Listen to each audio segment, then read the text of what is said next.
Hello everyone, আসসালামু আলাইকুম। সবাই কেমন আছেন?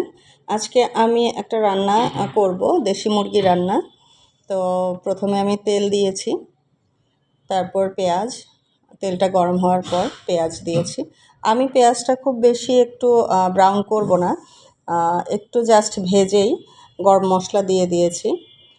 তারপর হচ্ছে আমি আদা রসুন দিয়ে দিলাম।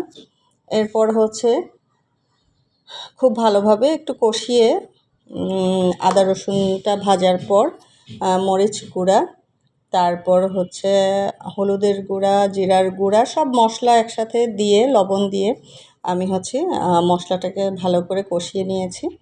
তারপর হচ্ছে খুব ভালোভাবে কষানো হলে আমি মুরগিটা দিয়ে দেব।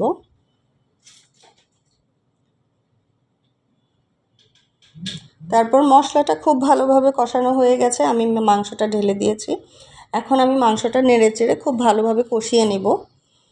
মাংসটা কষানো হয়ে গেলে আমি আলু দিয়ে দিব, একটুখানি কয়েকটা আলু টুকরো করে দিয়ে দেব।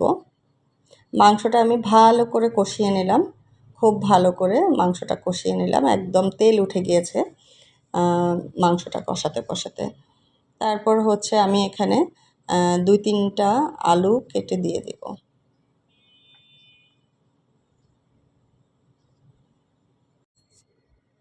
এরপর আমার চিকেনটা খুব ভালোভাবে কষানো হয়ে গেছে।